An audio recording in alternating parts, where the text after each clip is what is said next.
Eu quero convidar você, nessa hora, a abrir a sua Bíblia.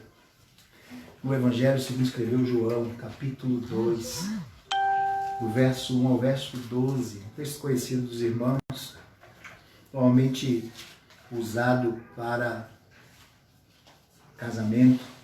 Nós vamos fazer uma aplicabilidade muito além do casamento, não apenas ali desse sentido de família, mas para a vida toda, porque todos os princípios que tem aqui, eles servem para a vida toda. João, capítulo 2, do verso 1 ao 12.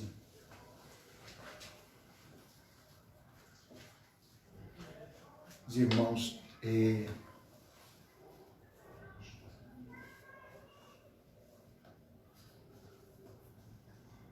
acharam aí todos? Amém. Os nossos queridos irmãos aí que nos acompanham também por essa live. João capítulo 2, verso 1 ao 12. Vamos lá, queridos? A palavra do Senhor nos diz o seguinte: 3 dias depois houve um casamento em Caná da Galileia, achando-se ali a mãe de Jesus. Jesus também foi convidado com os seus discípulos para o casamento. Tendo acabado o vinho, a mãe de Jesus lhe disse: eles não têm mais vinho. Mas Jesus lhe disse: mulher, que tenho eu contigo? Ainda não é chegada a minha hora. Então ela falou aos serventes: fazei tudo o que ele vos disser.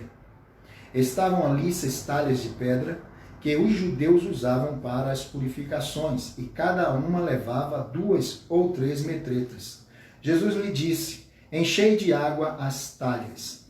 E eles as encheram totalmente. Então lhes determinou: tirai agora e levai ao mestre-sala. Eles o fizeram. Tendo o mestre-sala provado a água, transformada em vinho, não sabendo de onde viera, se bem que o sabia os serventes que havia tirado a água, chamou o noivo. Ele disse: todos costumam pôr primeiro bom vinho, e quando já beberam fartamente, serve o inferior. Tu, porém, guardastes o bom vinho até agora. Com este, deu Jesus princípio aos seus sinais em Caná da Galileia, manifestou a sua glória, e os seus discípulos creram nele. Depois disso, desceu ele para Cafarnaum, com sua mãe, seus irmãos e seus discípulos, e ficaram ali não muitos dias. Pai, fala conosco, obrigado por tua palavra, que é viva e eficaz, que nos alimenta, que nos fortalece, ó Deus, que nos instrui.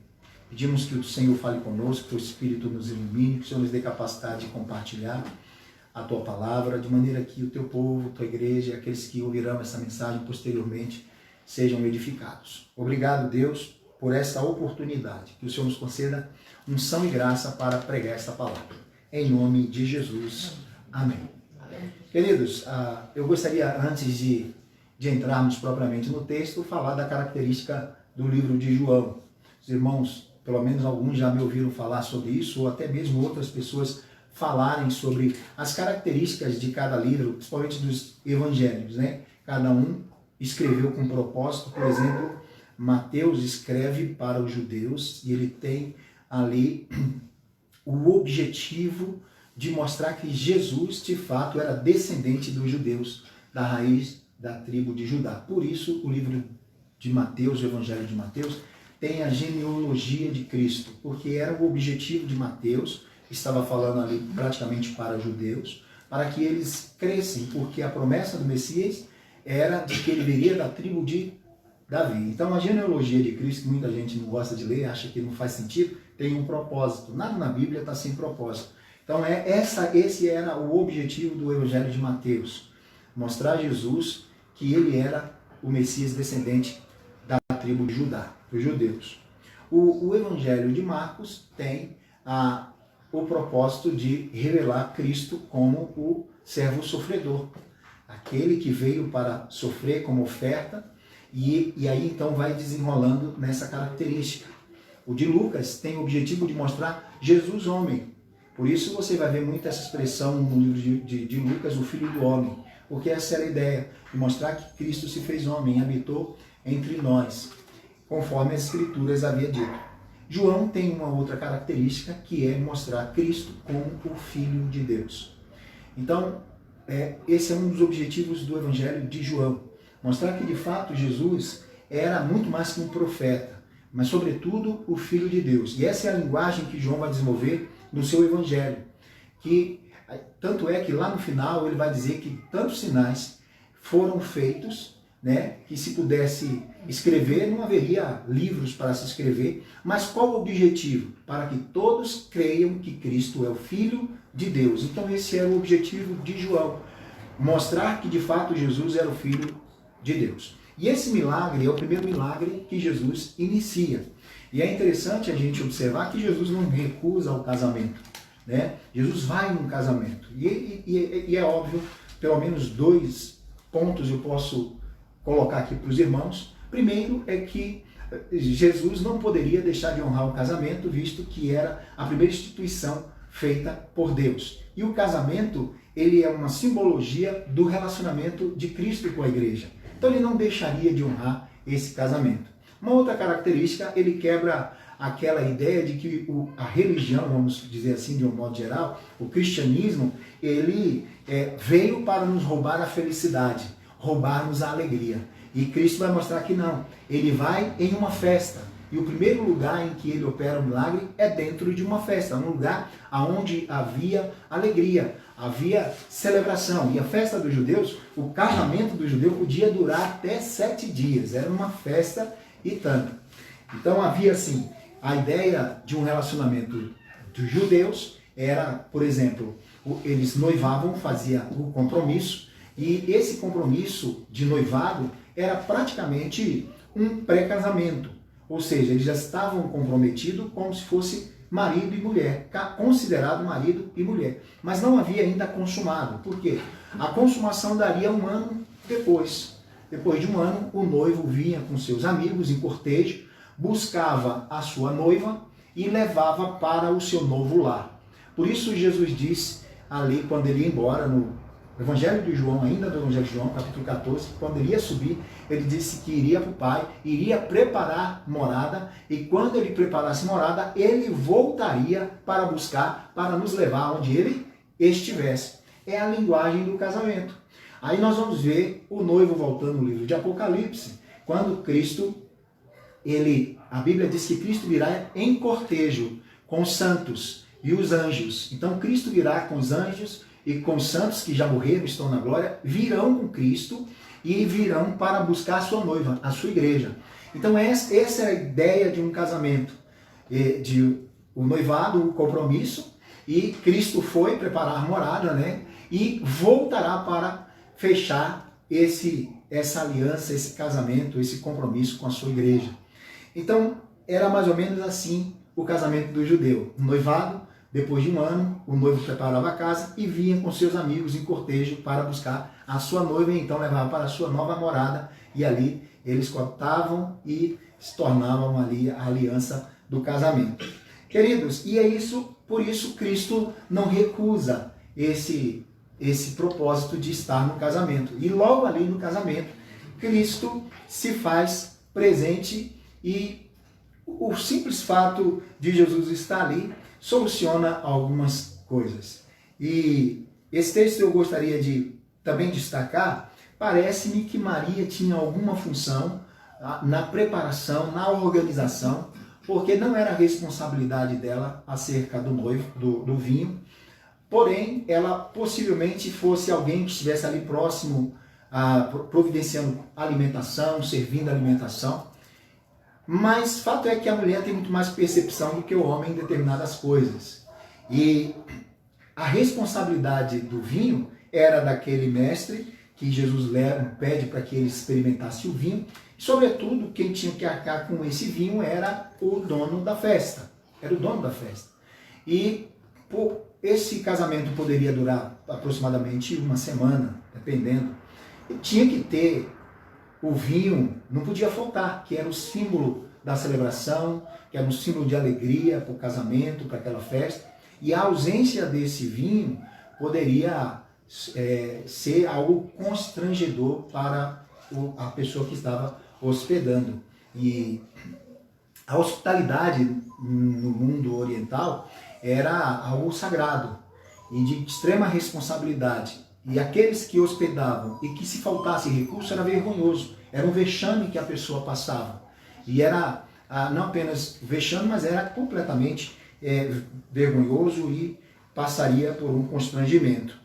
O que esse texto nos chama a atenção? Ele foi bem-aventurado em convidar Jesus para estar nessa festa. Observa que se Jesus não estivesse, ele passaria por vexame, passaria por vergonha. Então esse texto mostra que a importância, é claro que aqui Jesus foi convidado para uma festa de casamento, mas a essência não é que Jesus seja convidado apenas para os cerimoniais, para algumas datas festivais, como muitas pessoas lembram de Cristo apenas em algumas épocas do ano, mas passam-se as épocas festivas, as épocas santas do ano, e as pessoas não lembram mais de Cristo.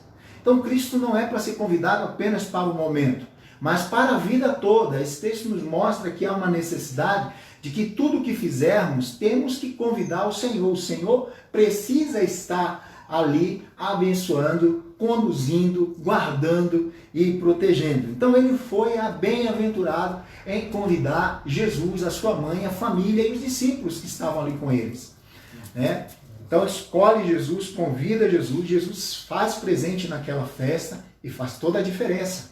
Por isso a importância, queridos, de termos sempre o Senhor na nossa vida. Tudo que fizermos, nesse caso, foi uma boda, foi um casamento, Mas na nossa vida, no nosso entendimento, em tudo o que fizermos, no nosso cotidiano, em decisões importantes que devemos tomar na vida, o casamento era algo extremamente importante, uma decisão, uma das maiores decisões, que a pessoa deveria fazer. E ela faz e convida Jesus para estar nessa festa.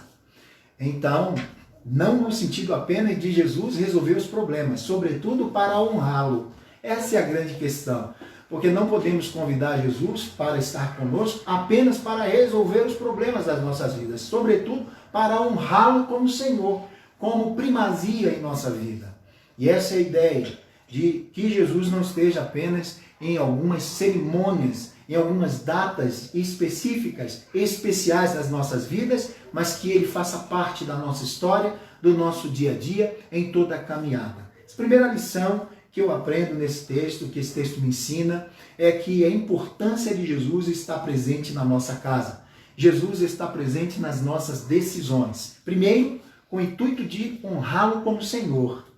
Amém? Com o intuito de honrá-lo como Senhor, dando-lhe a primazia, a honra e a glória. Mas também, para que quando Jesus está conosco, nós nos sentimos mais seguros. Estamos muito mais seguros. Uma outra questão que esse texto nos mostra é que o fato de Jesus estar presente na festa, o fato de Jesus estar presente nesse casamento, nessa casa, no meio dessa família, não os livraram de problema. Muito pelo contrário, Às vezes achamos que o fato de estarmos com Jesus, nós estamos livres de problemas.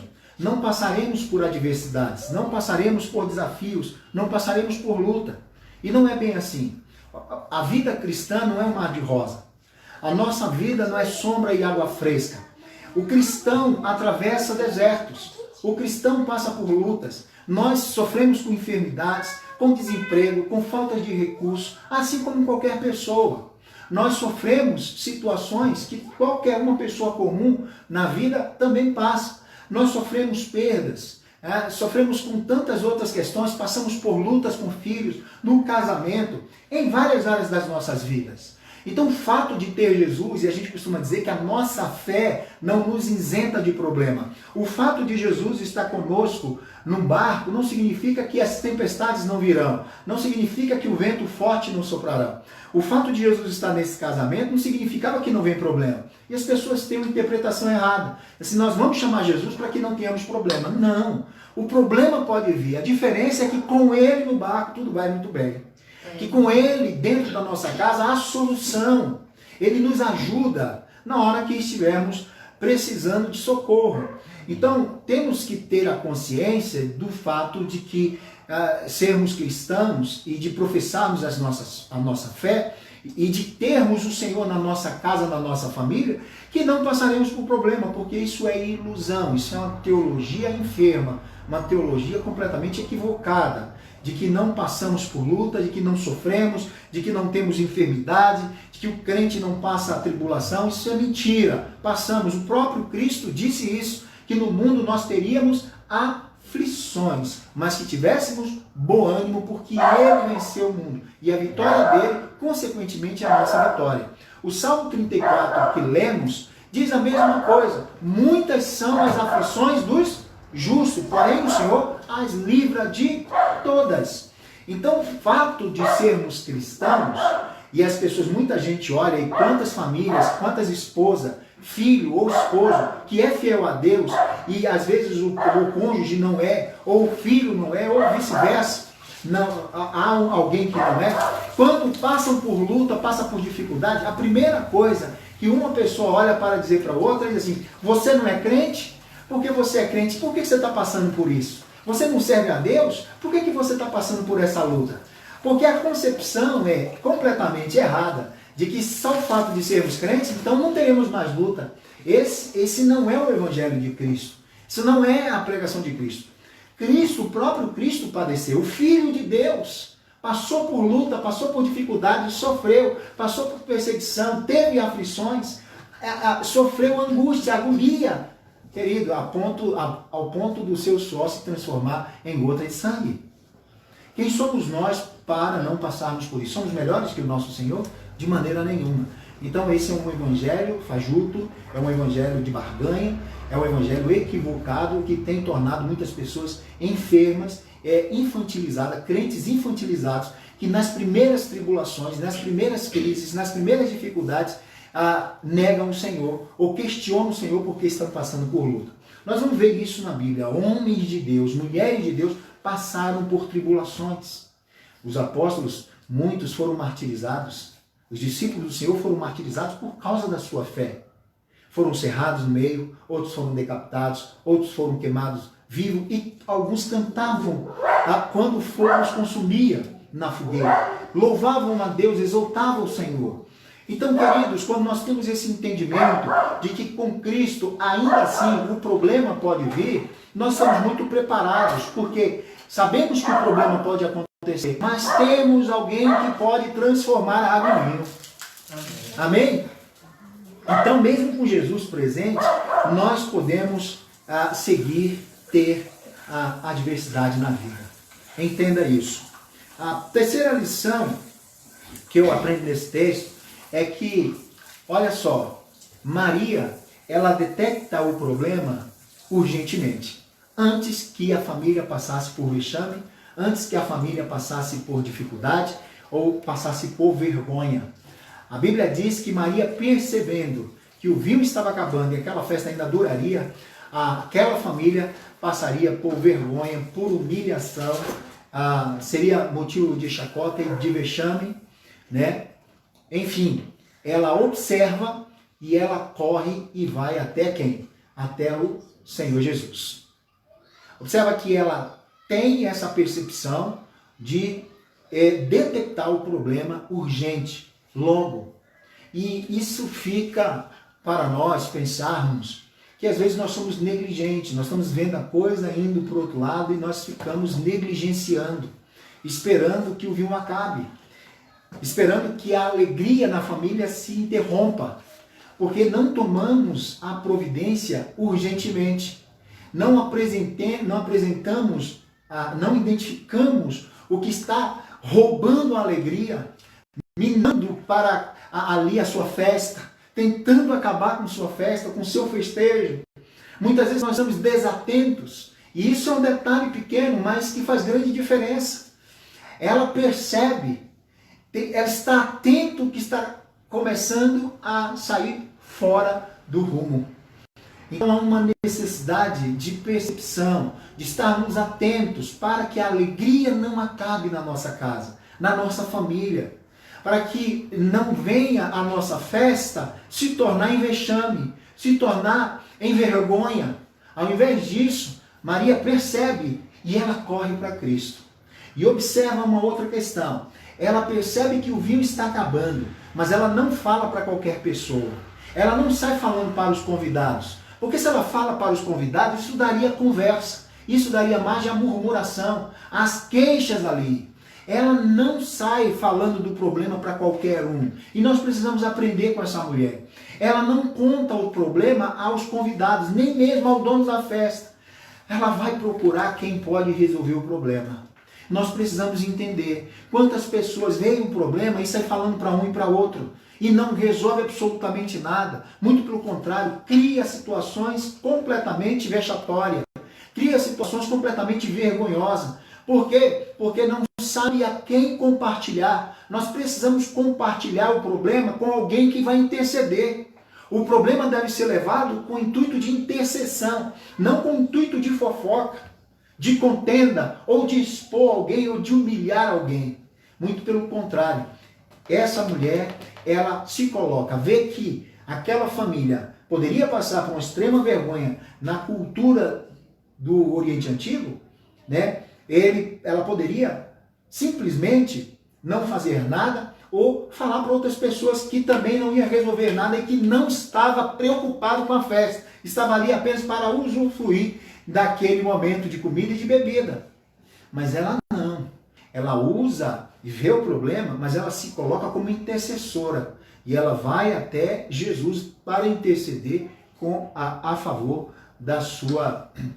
daquela festa. Ou seja, ela se coloca como resposta do problema. E ela vai até quem? Até Jesus. Maria não podia resolver aquele problema. Maria não podia operar o milagre. Quem podia operar o milagre era Jesus. Por isso ela vai até Jesus. E aí então ela chega até Jesus e comunica a Jesus que há um problema iminente naquela festa, que poderia ser vexatório, poderia ser vergonhoso para eles, principalmente o dono da festa, o noivo. E isso ficaria manchado ali, aquela cerimônia de casamento. Ao invés disso, ela vai até Jesus e apresenta Jesus. Amém? Amém. Nós precisamos entender. Primeiro, saber identificar o problema urgentemente. Não ficar postergando, não ficar protelando, esperando que a alegria, que o vinho falte e, consequentemente, venha a vergonha, o problema se estabeleça. Temos que sair para resolver antes. Temos que apresentar a Cristo antes que as coisas aconteçam. Aí então ela vai até Jesus, apresenta a Jesus e Jesus então fala algumas coisas para ela. Olha só o que Jesus vai dizer. Verso 4. Jesus assim, mas Jesus lhe disse, mulher, que tenho eu contigo? Ainda não é chegada a minha hora. No primeiro momento, parece que Jesus está sendo grosso com a sua mãe. Mas na verdade, não está. É uma expressão que para o mundo grego ali, era uma expressão que muitos imperadores usavam para chamar suas esposas de mulher, que era como se fosse madame ou minha senhora, nesse aspecto de respeito.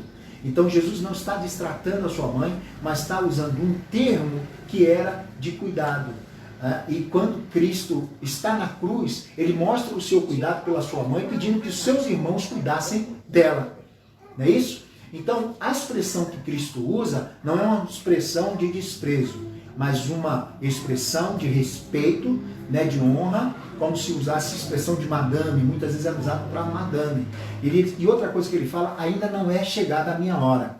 É claro que Cristo agora faz uma alusão a quê? A alusão a ele mesmo, porque ele era a verdadeira alegria. Ele era o verdadeiro vinho que seria derramado e multiplicado por muitos. Então ele faz uma alusão a ele. Ainda não chegou a minha hora, ou o momento da nova aliança que está no sangue dele, que hoje ele mesmo instituiu como o vinho, que é o símbolo do quê? Do sangue de Cristo, da nova aliança. Então ainda não era essa hora, não era ainda esse momento. Cristo espiritualiza isso. E ele diz, ainda não chegou a minha hora. Uma outra verdade que Jesus está dizendo com isso é que quando ele fala para Maria, ainda não chegou a minha hora, ele está dizendo que ele não anda pelo relógio dos homens. Ele não anda pelo cronograma ou agenda das circunstâncias. Mas ele anda pela agenda do Pai. E tudo já estava organizado na agenda do Pai desde a eternidade. E Cristo cumpre a agenda do Pai. E não das consequências, das circunstâncias, ou pela pressão do mundo, pela pressão das pessoas. Hora nenhuma. Quando as irmãs de Lázaro chegam até Jesus, que vai pedir que Jesus visite o seu irmão porque ele está à beira da morte e fala ainda assim, colocando uma pressãozinha em Jesus. Jesus, o teu amigo a quem tu amas. Tipo, teu amigo a quem tu amas. E Jesus demorou 4 dias. Ele não foi na hora que a Maria queria e que Marta queria. Tanto é que quando Jesus chega, alguém chega para ele assim, mestre, meu irmão está morto. Se tu viesse antes, isso não teria acontecido. Deus não anda pelo nosso tempo. Deus não trabalha segundo a nossa hora. Jesus trabalha pelo cronograma de Deus. Ele anda pela agenda do Pai. E é isso que nós precisamos entender. Por isso ficamos ansiosos diante de tantas coisas. Porque nós queremos que Deus haja segundo a nossa limitação e segundo as circunstâncias estão apontando. Quando nós olhamos a circunstância, muitas vezes nós não vemos saída, correto? Olhamos para a circunstância e muitas vezes não temos resposta. Olhamos para uma situação e imaginamos, é o fim, age agora. E pelo fato de Deus não agir àquela hora, nós achamos que Ele não vai agir. A questão não é essa. Nós precisamos tranquilizar o nosso coração e entender que o Senhor trabalha pelo relógio do Pai, pela agenda do Pai, pelo cronograma do Pai. E não tem nada a ver com o meu horário, não tem nada a ver com o meu tempo, não tem nada a ver com o seu tempo. Então ele disse para Maria, com uma palavra de respeito, mulher, que tenho eu contigo, ainda não chegou o meu tempo. 2 coisas. Primeiro, que ele trabalha na agenda de Deus. E segundo, que ainda não tinha chegado a hora dele ser derramado, o seu sangue ser vertido na cruz, ao ponto de que ele mesmo institui, antes da sua morte, que o vinho seria o quê? O símbolo da nova aliança do seu sangue. E então não havia ainda chegado esse momento, mas que brevemente chegaria. E ele então usa todo seu ensinamento com o propósito de revelar de fato a sua missão. A gente vai observar isso, por exemplo, na multiplicação dos pães. Quando ele multiplica os pães e os peixes, ali não era simplesmente o fato de multiplicar o pão e suprir a necessidade das pessoas que estavam com fome. Mas o fato dele multiplicar o pão, ele estava mostrando que havia um princípio muito maior, que ele era o pão da vida. Porque mais adiante, depois desse milagre da multiplicação dos pães, no capítulo 6 de João, ele vai dizer que ele é o pão do céu. E que quem comer dele terá vida. Então ele seria o pão que seria multiplicado e que muitos comeriam e teriam vida eterna. Como, por exemplo, há 2000 anos atrás ele morreu e até hoje nós participamos do corpo de Cristo, da sua morte na cruz. Então nenhum sinal de Cristo, nenhum milagre que Cristo fazia era simplesmente o fato de suprir uma necessidade básica. Havia sim, supria a necessidade porque ele curava o enfermo, abria os olhos aos cegos, fazia o mudo falar, ressuscitava mortos, alimentava a multidão, mas atrás de tudo isso tinha um princípio maior, uma lição maior. Tanto a expressão de milagre aqui não é usado dunamis, que era demonstração de poder. Não era isso. O milagre que Jesus fazia não era simplesmente para demonstrar poder. A palavra usada no grego para esse milagre era outra palavra alternativa que era semei. Semeia. Negócio desse. Que era muito mais do que uma demonstração de poder. Mas era um sinal que apontava para algo maior. Então todo milagre que Cristo fez é um sinal que apontava para Ele mesmo. Quem era Ele. Então o que Ele fazia não era só o objetivo de suprir a necessidade. Como por exemplo, aqui do vinho, enquanto ele pega e manda que os homens enchessem as talhas, essas 3 talhas tinham capacidade de aproximadamente 600 litros por aí, ou mais ou menos isso. E deixa eu ver aqui o nome que ele manda, as talhas, né? Tinha ali as 3 medidas que ele dava, né? Deixa eu ver aqui especificamente que diz assim: estavam ali 6 talhas de pedra, verso 6, que os judeus usavam para as purificações. E cada uma levava 2 ou 3 metretas. Então essas 2 ou 3 metretas davam aproximadamente 32 litros. Né? Então era nessa base, Jesus mandou que enchesse de água, que trouxesse essas talhas. E aquelas talhas estavam ali porque era por ritual da purificação. Para os convidados lavarem e purificarem suas mãos, também purificar aqueles utensílios das festas que era usado ali. E para isso, eles usavam muitas vezes no ritual da purificação, porque era a água da antiga aliança que representava que era o símbolo que representava a purificação. Por isso eles se lavavam, para se purificarem. Essa era a antiga aliança. Só que o que Jesus faz? Muito mais de suprir a falta do vinho e estancar uma vergonha, um vexame que poderia vir adiante para aquela família, uma humilhação, ele, além de providenciar o vinho, tem um princípio muito maior. Ele faz o quê? Ele transforma aquela água em quê? Em vinho. Porque hoje o vinho é o símbolo da nova aliança do sangue de Cristo. E o que limpa o pecado e o que torna a purificação hoje não é a água. O que torna a purificação é o quê? O sangue de Jesus. Então observa que ali há uma indicação de uma nova ordem. Ele transforma a água em vinho. A água que era usada pela lei do Antigo Testamento, né, pela antiga ordem, que era aquela água que eles usavam para a purificação. Jesus muda. E agora, com o milagre de transformar água em vinho, Jesus inaugura um novo tempo. Jesus inaugura uma nova ordem. Porque agora não era a água o símbolo da purificação, mas o próprio vinho, que representa o sangue de Cristo. Amém? Amém. Então aqui há um princípio muito grande do que Jesus fizera. Muito maior do que o sinal era o que Jesus veio falar acerca dele mesmo, com aquele milagre. Então o milagre de Cristo, todo milagre de Cristo, era um sermão prático.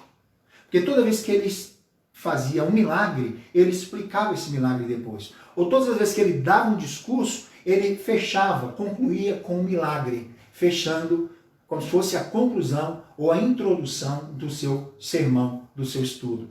Então observa que Jesus não fazia, não há nada na Bíblia sem um propósito, sem que aponte para Cristo. Então ele pega aquela água que tinha um símbolo, significava para a velha e antiga ordem, a antiga aliança, que aquela água era a água que os judeus usavam para a cerimônia da purificação. Jesus transforma esta água em quê? Em vinho, que hoje é o símbolo da nova aliança do seu sangue. Que nós fazemos isso na Santa Ceia. Tomamos o cálice do Senhor e proferimos a palavra que o apóstolo Paulo proferiu. Essa é a nova aliança do meu sangue. Tomai em memória de mim. O vinho, mostrando uma nova era, uma nova ordem. Amém? Amém. Então a gente entende isso. Com isso, nós precisamos entender que nós precisamos aguardar o tempo certo de Cristo. Quando ele diz, não tenho que tenho eu contigo, nós precisamos entender que não é no tempo dele, mas não é no nosso tempo, mas é no tempo dele. Aguarde. Talvez estejamos hoje desesperados, porque as circunstâncias apontam o final de todas as coisas e achamos que não teremos saída. Mas quem dá a última palavra é sempre Deus. Amém? Amém? Ele quem dá sempre a última palavra. E Jesus então faz aquele milagre. E aí, mas antes disso, Maria chega para Jesus e ela nem diz o que é, só conta o problema. Jesus fala com ela e ela confia plenamente no seu filho. Ela confia. E ela chega para os servos que estão ali, os serventes, e diz assim, olha, fazei tudo que ele mandar. Faça tudo que ele mandar. Esse é um segredo para experimentarmos o bom vinho do Senhor. Momentos bons, dias bons, transformações, milagres. É ter a disposição de fazer tudo conforme ele manda. Josué, capítulo 1, vamos lá? Você pode abrir a sua Bíblia. Eu não costumo sair muito do meu texto, abrindo a Bíblia, eu normalmente uso os versículos, né? Que eu lembro e vou falando, para a gente ganhar tempo, mas hoje eu quero abrir esse texto para ser fiel nesse princípio que nós precisamos atentar. Olha só, a partir do verso 8, Josué capítulo 1, verso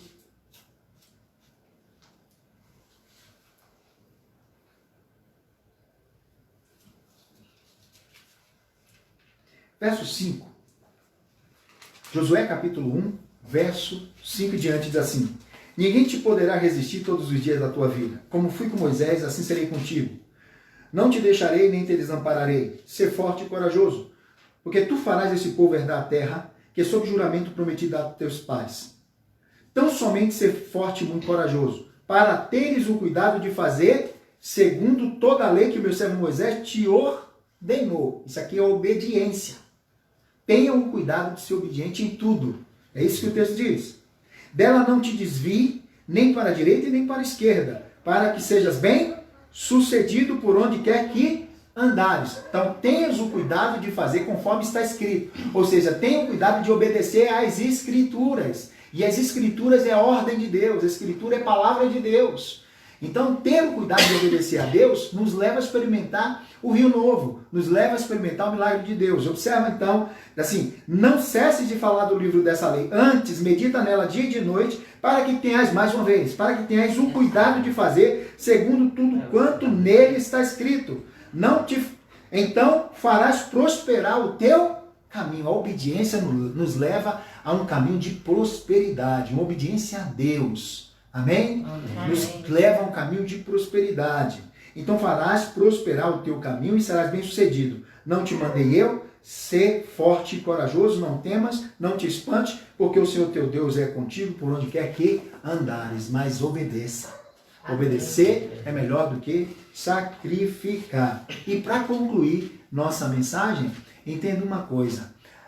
Aí Jesus multiplica ou transforma a água em vinho. E aí manda que vá levar aquele mestre Sala ali, ele leva para que ele experimentasse o vinho, não é isso? Aí ele experimenta o vinho e ele percebe que aquele vinho é diferente. Ele percebe que aquele vinho é saboroso.